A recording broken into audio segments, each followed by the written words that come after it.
Ladies and gentlemen, welcome back to the channel. It's time for an episode of The Back Pages. Quite an interesting episode of The Back Pages, in fact. If you haven't realised, I'm a little bit cheerier than what I was when I logged on yesterday to do the video.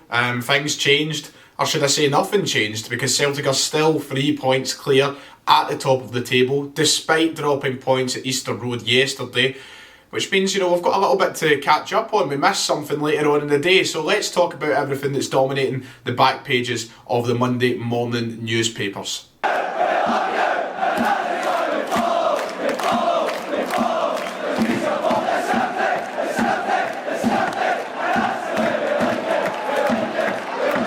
If you haven't already, please go down below and hit the red subscribe button. We are so close to 33,000 subscribers. I think just under 300 to go now.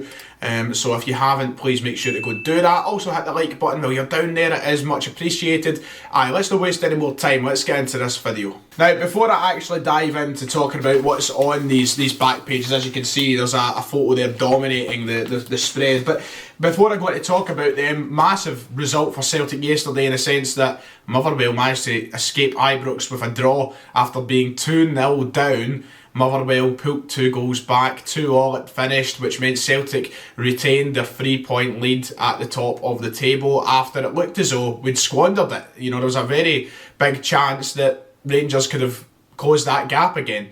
However, nothing changed due to the fact Rangers dropped points just like Celtic, both sides dropping 2 points yesterday, and basically you're looking at a weekend where nothing changed, nothing really happened.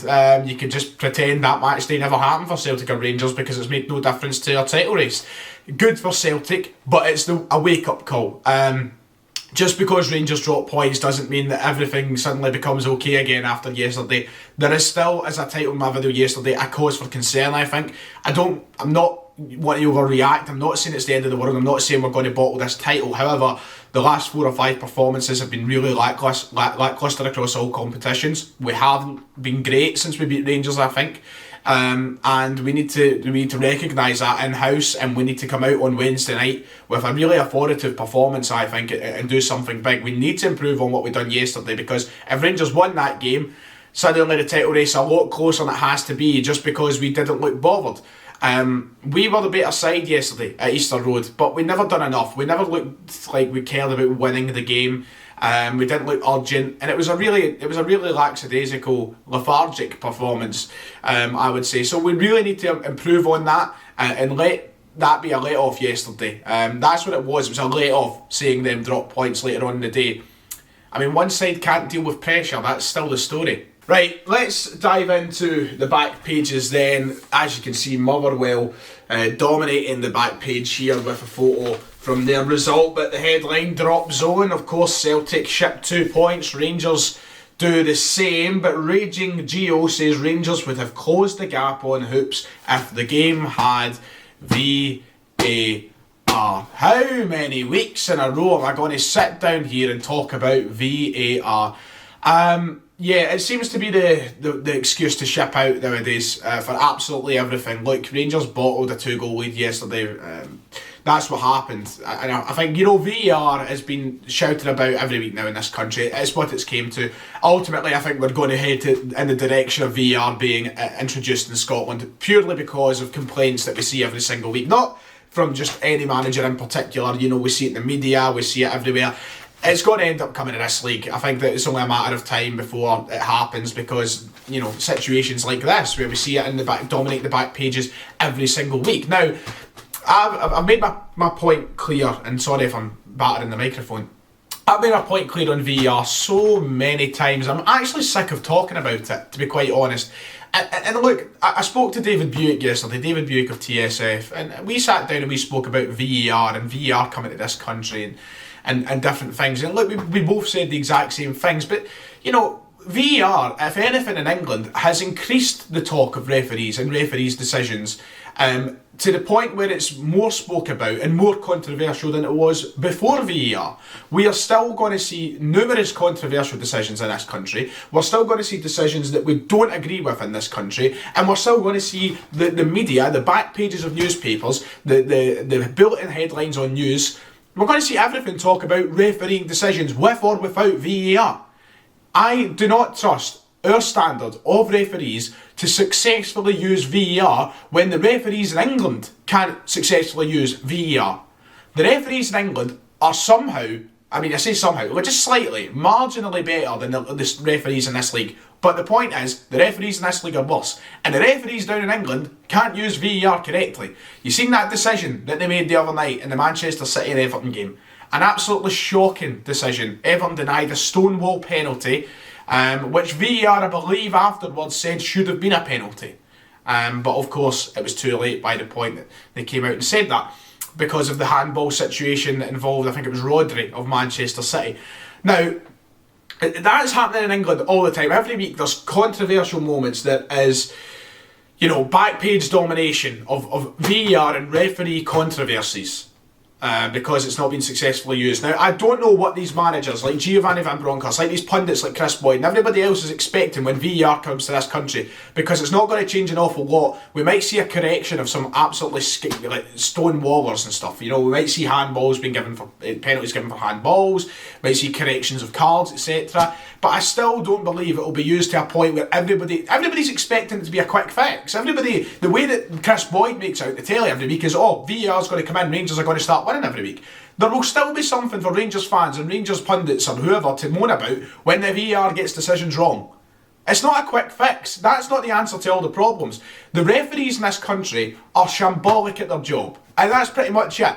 And it's going to continue being like that until they train these referees to become full-time, they look further afield, or they make some complete overhaul to the SFA and the refereeing system. Because right now, it's simply not good enough, and no amount of computer screens, video technology or anything is going to correct how bad they are at their jobs. This is a problem that every team experiences. Every single week, however, I feel like it's the same excuse shipped out when something doesn't go right. Look, get on with it, is what I say. And if VAR comes, but I guarantee it will not come with the same sort of advantages and the same sort of life-changing expectancy that it has. It's so dominated by a lot of the VAR talk. But let's get to what they're saying about Celtic, I should say. There is the spread here, a big page here, looking stalemate. Ange's boys drop the tempo in points as legs start to wobble in epic title fight. Bashed up in Bodo, then lethargic and unable to land the decisive blow in Leeds. Celtic are still just ahead on points in the title fight, but there are signs of the legs of Ange Postecoglou's challengers might be starting to wobble. And this is what I'm saying in terms of, I think Wednesday, it is vital we go out there and not just win that game, but go out there and give a dominant performance to show that we are still the level that we know we can be. The last few games haven't been great, and the Bodo tie has really kind of been the strong point in that, I think, and that, everything that went wrong across that game that was in preparation for the game yesterday, we set ourselves up for all this chat and all this conversation. I don't want it to be overwhelmingly negative at Celtic. I don't want us to be talking about negatives at all. It was only the start of this month that we were beating Rangers 3-0 at Celtic Park.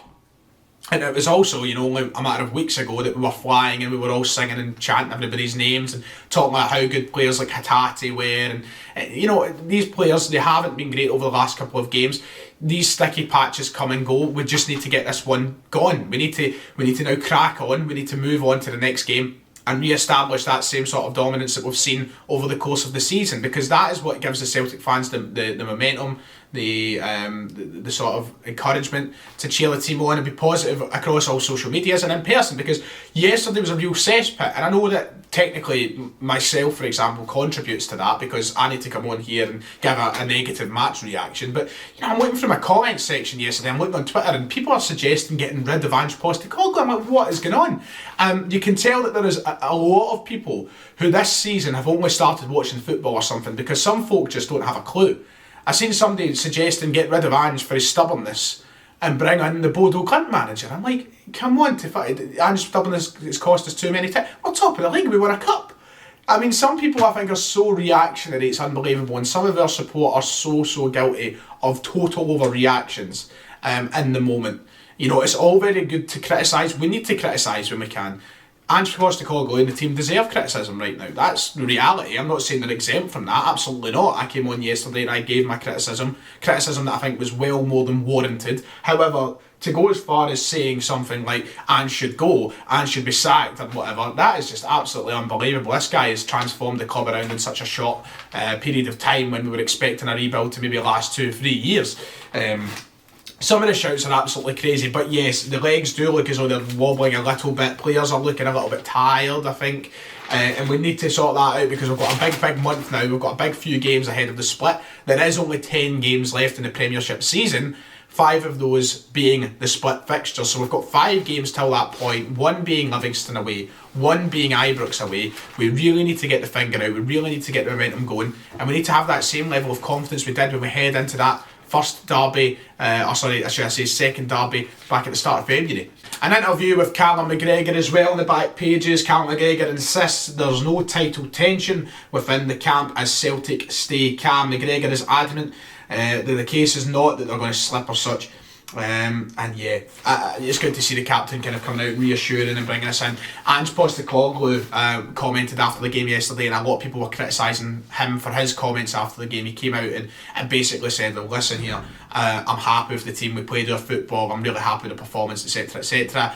People were getting on his back a little bit for saying, well, how are you happy with that? It was terrible, which I agree with. The comments are probably not what you want to hear. However, I think there has to be this understanding that it probably, and let's be real, will be different behind the scenes. You'd like to hope so anyway.